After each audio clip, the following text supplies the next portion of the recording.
नमस्कार। श्रीमद् वाल्मीकि रामायण अखंड पाठ में स्वागत करती हूँ आप सबका।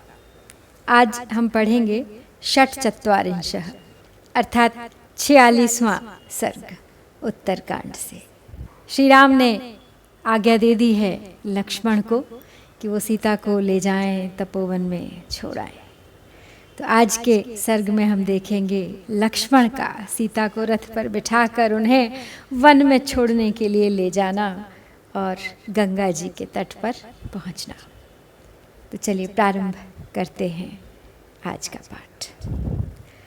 ततो रजन्याम व्युष्टायाम लक्ष्मणो दीनचेतनः सुमन्त्रमब्रवीत् वाक्यं मुखेन परिशुष्यता सारथे दुरगान शीघ्रान् योजयस्व रथोत्तमे स्वास्तीर्णं राजवचनात् सीतायाश्चासनं शुभम्। सीता हि राजवचनादाश्रमं पुण्यकर्मणां मया नेया महर्षिणां शीघ्रमानीयतां रथः। सुमन्त्रस्तु तथेत्युक्त्वा युक्तं परमवाजिभिः रथं सुरुचिरप्रख्यं स्वास्तीर्णं सुखशय्यया आनीयोवाच सौमित्रिं मित्राणां मानवर्धनम् रथोऽयं समनुप्राप्तो यत्कार्यं क्रियतां प्रभो। एवमुक्तः सुमन्त्रेण राजवेश्मनि लक्ष्मणः प्रविश्य सीतामासाद्य व्याजहार नरर्षभः। तो श्री राम की आज्ञा लक्ष्मण शिरोधार्य करके चल दिए हैं। मन ही मन बहुत दुखी हैं, लेकिन कुछ कर भी नहीं सकते। तदनंतर जब रात बीती और सवेरा हुआ, तब लक्ष्मण ने मन ही मन दुखी हो सूखे मुख से सुमंत्र से कहा, सारथे एक उत्तम रथ में शीघ्रगामी घोड़ों को जोतो और उस रथ में सीता जी के लिए सुंदर आसन बिछा दो। मैं महाराज की आज्ञा से सीता देवी को पुण्यकर्मा महर्षियों के आश्रम पर पहुंचा दूंगा। तुम शीघ्र रथ ले आओ। तब सुमंत्र बहुत अच्छा कहकर तुरंत ही उत्तम घोड़ों से जुता हुआ एक सुंदर रथ ले आए, जिस पर सुखद शैया से युक्त सुंदर बिछावन बिछा हुआ था। उसे लाकर वे मित्रों का मान बढ़ाने वाले सुमित्रा कुमार से बोले, प्रभु यह रथ आ गया, अब जो कुछ करना हो कीजिए।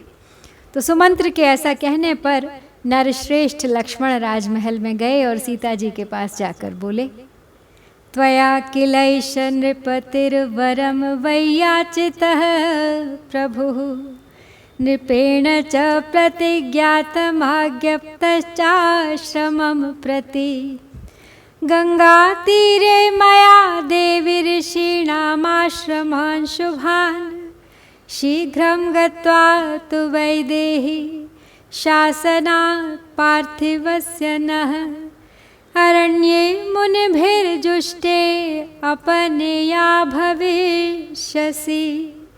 एवमुक्ता तु वैदेही लक्ष्मणेन महात्मना प्रहर्षमतुलं लेभे गमनं चाप्यरोचय वासांसि च महार्हाणि रत्नानि विविधानि च गृहीत्वा तानि वैदेही गमनायोपचक्रमे इमानि मुनिपत्नीनां दास्याम्याभरणान्यहम् वस्त्राणि च महार्हाणि धनानि विविधानि च। सौमित्रस्तु तथेत्युक्त्वा रथमारोप्य मैथिलीं प्रययौ शीघ्रतुरगं रामस्याज्ञामनुस्मरन् अब्रवीच्च तदा सीता लक्ष्मणं लक्ष्मीवर्धनम् अशुभानि बहून्येव पश्यामि रघुनन्दन नयनं मे स्फुरत्यद्य गात्रोत्कम्पश्च जायते। तो लक्ष्मण अब सीता के पास पहुँचे और उनसे कहने लगे, देवी, आपने महाराज से मुनियों के आश्रम पर जाने के लिए वर मांगा था और महाराज ने आपको आश्रम पर पहुंचाने के लिए प्रतिज्ञा की थी। तो हे देवी विदेह नंदिनी, उस बातचीत के अनुसार मैं राजा की आज्ञा से शीघ्र ही गंगा तट पर ऋषियों के सुंदर आश्रमों तक चलूँगा और आपको मुनिजन सेवित वन में पहुंचाऊंगा। महात्मा लक्ष्मण के ऐसा कहने पर विदेह नंदिनी सीता को अनुपम हर्ष प्राप्त हुआ। वे चलने को तैयार हो गईं।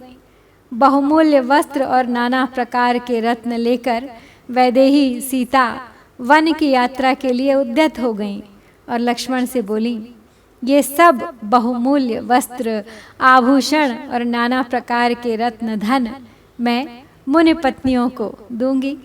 तो लक्ष्मण ने बहुत अच्छा कहकर मिथिलेश कुमारी सीता को रथ पर चढ़ाया और श्री रघुनाथ जी की आज्ञा को ध्यान में रखते हुए उस तेज घोड़ों वाले रथ पर चढ़कर वे वन की ओर चल दिए। उस समय सीता ने लक्ष्मीवर्धन लक्ष्मण से कहा, रघुनंदन, मुझे बहुत से अपशकुन दिखाई देते हैं। आज मेरी दाईं आँख फड़कती है और मेरे शरीर में कंपन हो रहा है।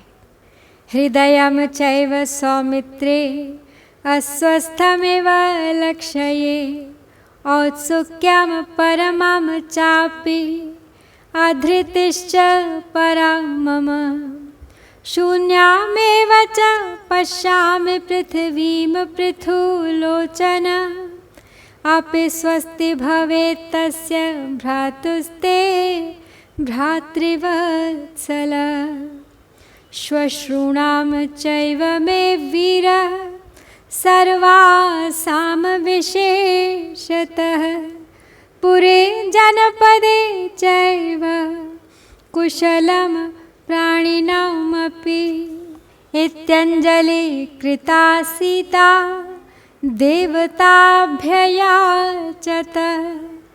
लक्ष्मणोऽर्थं ततः श्रुत्वा शिरसा वन्द्य मैथिलीम् शिवमित्यब्रवीत् हृष्टो हृदयेन विशोष्यता ततो वासमुपागम्य गोमती तीर आश्रमे प्रभाते पुनरुत्थाय सौमित्रिः सूतमब्रवीत्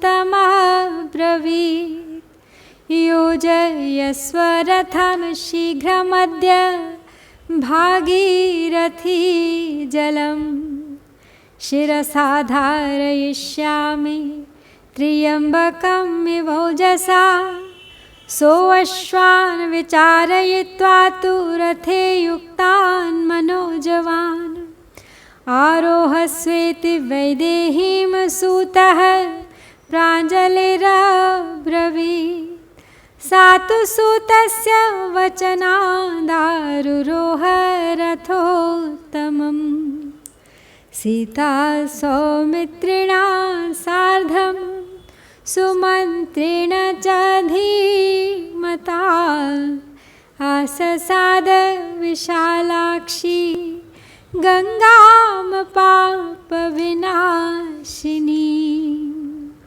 तो सीता लक्ष्मण से कहती हैं कि उन्हें कुछ अपशकुन प्रतीत हो रहे हैं। कहती हैं, सुमित्रा कुमार, मैं अपने हृदय को अस्वस्थ सा देख रही हूँ। मन में बड़ी उत्कंठा हो रही है और मेरी अधीरता पराकाष्ठा को पहुँची हुई है। हे विशाल लोचन लक्ष्मण, मुझे पृथ्वी सूनी सी ही दिखाई देती है। भ्रातृवत्सल, तुम्हारे भाई कुशल से रहें। वीर, मेरी सब सासुएं समान रूप से सानंद रहें। नगर और जनपद में भी समस्त प्राणी सकुशल रहें। ऐसा कहती हुई सीता ने हाथ जोड़कर देवताओं से प्रार्थना की। सीता की बात सुनकर लक्ष्मण ने सिर झुकाकर उन्हें प्रणाम किया और ऊपर से प्रसन्न हो मुरझाए हुए हृदय से कहा, अवश्य सबका कल्याण हो। तदनंतर गोमती के तट पर पहुंचकर एक आश्रम में उन सब ने रात बिताई। फिर प्रातःकाल उठकर सुमित्रा कुमार ने सारथी से कहा, सारथे जल्दी रथ जोतो, आज मैं भागीरथी के जल को उसी प्रकार सिर पर धारण करूंगा जैसे भगवान शंकर ने अपने तेज से उसे मस्तक पर धारण किया था। तो सारथी ने मन के समान वेगशाली चारों घोड़ों को टहलाकर रथ में जोता और विदेह नंदिनी सीता से हाथ जोड़कर कहा, देवी रथ पर आरूढ़ हो जाइए। तो सूत के कहने से देवी सीता उस उत्तम रथ पर सवार हुई। इस प्रकार सुमित्रा कुमार लक्ष्मण और बुद्धिमान सुमंत्र के साथ विशाल लोचना सीता देवी पाप नाशिनी गंगा के तट पर जा पहुंची। अथार्ध दिवसे गत्वा भागीरथ्या जलाशयं निरीक्ष्य लक्ष्मणो दीनः प्रारुरोध महास्वनः।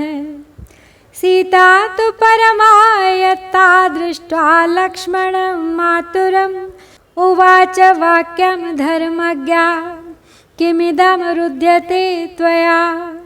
जाह्नवीति रमासाद्य चिराभिलषितं मम हर्षकाले किमर्थं मां विषादयसि लक्ष्मण। नित्यं त्वं रामपार्श्वेषु वर्तसे पुरुषर्षभ। कच्चिद् विना कृतस्तेन द्विरात्रं शोकमागतः। ममापि दयितो रामो जीवितादपि लक्ष्मण। न चाहमेवं शोचामि मैवं त्वं बालिशो भव। तो दोपहर के समय भागीरथी की जलधारा तक पहुंचकर लक्ष्मण उसकी ओर देखते हुए दुखी हो उच्च स्वर से फूट फूट कर रोने लगे। लक्ष्मण को शोक से आतुर देख धर्मज्ञा सीता अत्यंत चिंतित हो उनसे बोली, लक्ष्मण यह क्या, तुम रोते क्यों हो? गंगा के तट पर आकर तो मेरी चिरकाल की अभिलाषा पूर्ण हुई है। इस हर्ष के समय तुम रोकर मुझे दुखी क्यों करते हो? हे पुरुष प्रवर, श्री राम के पास तो तुम सदा ही रहते हो, क्या 2 दिन तक उनसे बिछुड़ जाने के कारण तुम इतने शोकाकुल हो गए हो? लक्ष्मण, श्री राम तो मुझे भी अपने प्राणों से बढ़कर प्रिय हैं, परंतु मैं तो इस प्रकार शोक नहीं कर रही हूँ, तो वैसे नादान मत बनो। तारयस्व च माम गंगाम दर्शयस्व च तापसान् ततो मुनिभ्यो वासांसि दास्याम्याभरणानि च। ततः कृत्वा महर्षीणां यथार्हमभिवादनं तत्र चैकां निशामुष्य यास्यामस्तां पुरीं पुनः। ममापि पद्मपत्राक्षं सिंहोरस्कं कृशोदरं त्वरते हि मनो द्रष्टुं रामं रमयतां वरम्। तस्यास्तद्वचनं श्रुत्वा प्रमृज्य नयने शुभे नाविकानां भयामास लक्ष्मणः परवीरः। इयं ससज्जा नौश्चेति दाशाः प्राञ्जलयो अब्रुवन्। तितीर्षुर्लक्ष्मणो गङ्गां शुभां नावमुपारुह। गंगाम संतारयामास लक्ष्मणस्तां समाहितः। तो सीता आगे कहती हैं लक्ष्मण से, समझाते हुए उन्हें, इस प्रकार शोक करना रोना तुम्हें शोभा नहीं देता। मुझे गंगा के उस पार ले चलो और तपस्वी मुनियों के दर्शन कराओ, मैं उन्हें वस्त्र और आभूषण दूंगी। तत्पश्चात उन महर्षियों का यथा योग्य अभिवादन करके वहाँ एक रात ठहर कर हम पुनः अयोध्यापुरी को लौट चलेंगे। मेरा मन भी सिंह के समान वक्षस्थल, कृश उदर और कमल के समान नेत्र वाले श्री राम को, जो मन को रमाने वालों में सबसे श्रेष्ठ हैं, उन्हें देखने के लिए उतावला हो रहा है। तो सीता जी का यह वचन सुनकर शत्रुवीरों का संहार करने वाले लक्ष्मण ने अपनी दोनों सुंदर आंखें पोंछ ली और नाविकों को बुलाया। उन मल्लाहों ने हाथ जोड़कर कहा, प्रभु यह नाव तैयार है। तो लक्ष्मण गंगा जी को पार करने के लिए सीता जी के साथ उस सुंदर नौका पर बैठे और बड़ी सावधानी के साथ उन्होंने सीता को गंगा जी के उस पार पहुंचाया। तो लक्ष्मण सीता को वन में छोड़ने के लिए अपने साथ ले आए हैं। दोनों ने गंगा पार कर ली है। लक्ष्मण की परीक्षा अभी पूर्ण नहीं हुई है। और इसके साथ ही हम यहाँ पर श्री वाल्मीकि निर्मित आर्ष रामायण आदि काव्य के उत्तरकांड में 46वां सर्ग पूरा करते हैं। इत्यार्षे श्रीमद् रामायणे वाल्मीकिये आदि काव्ये उत्तरकांडे षट्चत्वारिंशः सर्गः। ओम श्री सीतारामचंद्राभ्यां नमः।